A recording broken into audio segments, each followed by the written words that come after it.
Yes. I see here on this list here of things that we can do. One is to publicly endorse, and I don't know if you've seen any of my quote-unquote work on the internet lately, but this question and your answers will be on the internet. Is that okay with you? Sure. And you'll get a whole lot of attention from this. I realize you haven't probably read either of my books at this point. I've been busy campaigning. But the first question I want to ask you has to do, and I have essentially two questions, but the first one has to do with the Congressional Oath of Office. Now, not everybody necessarily knows this, but that oath of office is taken by every state legislator in the country as well. So you've taken that office twice, or that oath of office twice. I'm not asking you to recite it here, but I do want to know what the oath to support and defend the Constitution of the United States against all enemies, foreign and domestic. And that was put in right after the Civil War because we now suddenly knew that there could be enemies from within as well as enemies from without. So what does that oath mean to you, and what will it mean as a country? In its most simplest form, that means the United States Constitution is the supreme law of the land and the guide point for our government decisions and policy making. That is fundamentally what that means to me. What about the part of defending it against all enemies, or even perceived or prospective enemies? And you may know where I'm going with this, but what does that part mean to you? Because I have confidence, based on what you said tonight, that you would uphold the Constitution. You would follow the Constitution. The real question that I'm asking you to address is, how would you protect the Constitution against potential intruders who would usurp the Constitution and usurp offices to which they are ineligible? That's my question. Well, I think the short and the easy answer is by all means necessary. Okay. And one of the first things also that comes to my mind was, how would you protect the Constitution? Is you have to defend the prerogatives of the Constitution. So one of the concerns that I have with, for example, the United States Congress is I don't think they do a strong enough job of protecting the enumerated powers that they have under Article 1, Section 8 from usurpation by the executive branch. We experience this even at the state level. Every branch of government is going to try to pull power from the other, and the pendulum will often swing. It is incumbent upon particularly those legislative leaders to stand up for the prerogatives of their branch of government. Absolutely. This is exactly the reason why we ended up in the state Supreme Court when Governor Brewer sued me and Senate President Bob Burns.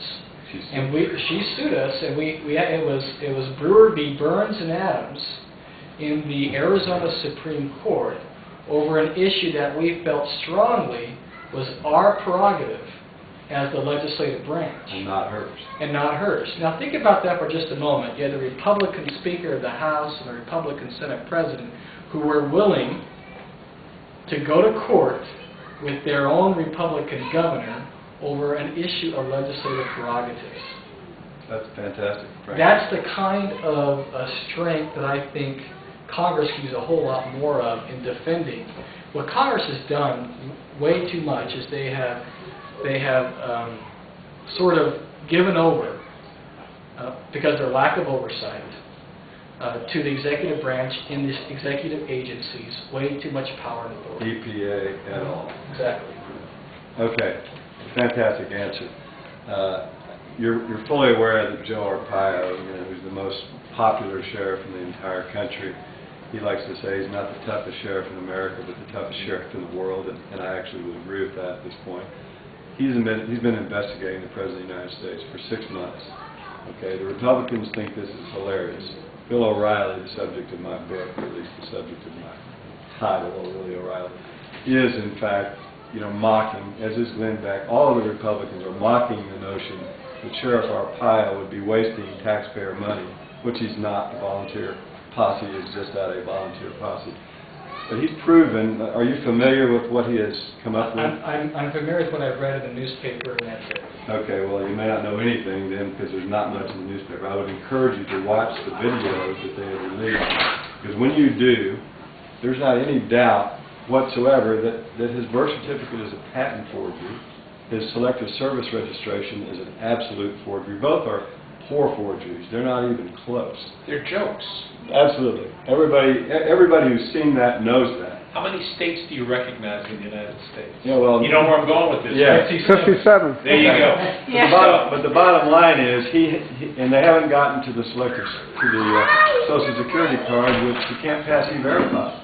You couldn't hire him in your business, and yet you hired him as the chief executive of the country. Doesn't have the papers. Yeah, and the Republican Party will not investigate him. What would you, as an elected congressman, do to urge or to demand, if you will, that the Congress, if he's reelected, investigate him for his clear ineligibility? It's the Constitution. There's a couple of things that I'd like to say before I give the direct answer to that question, so make sure I stay on task with your question. I will. I'm sure you will. First off, I do think it's entirely appropriate that every candidate for office be able to choose or be able to prove their eligibility. Absolutely.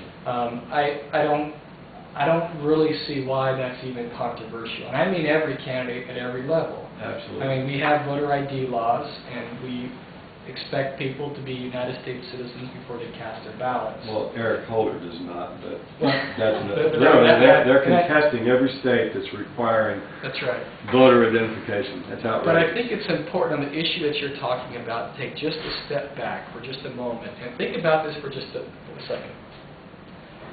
Can you imagine the constitutional crisis that would ensue with this problem that you're talking about? Yeah.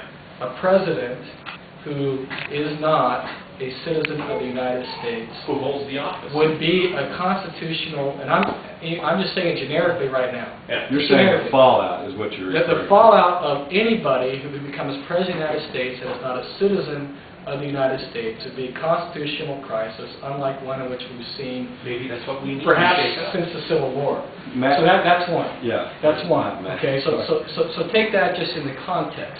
Because of how big that would be, I simply do not believe that an investigation by a volunteer posse of the sheriff gives enough credibility to this issue to really push this issue. He would love congressional support. If there is real evidence of fraud and crimes, there are existing laws on the books that could be enforced that aren't anything new, and they should be enforced. And if in that process of the legal system, which I will still place my trust in, it is proven that there is fraud in any kind of documentation, I don't care what candidate it is, Absolutely.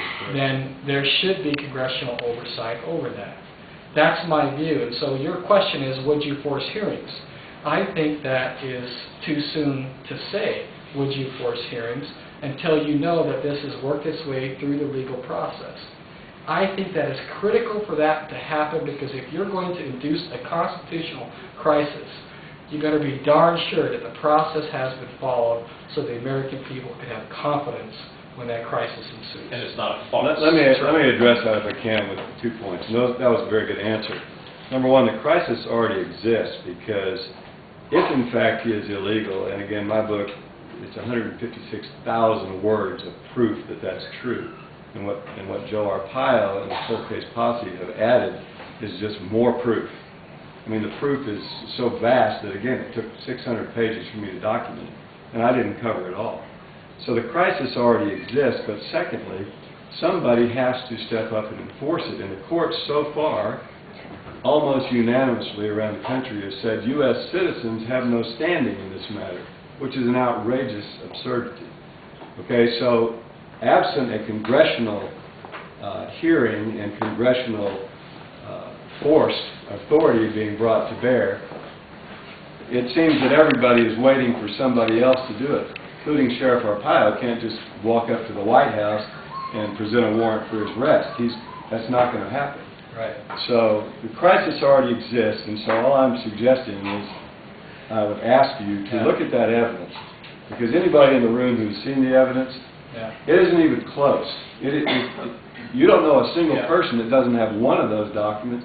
He doesn't have any of them in his entire past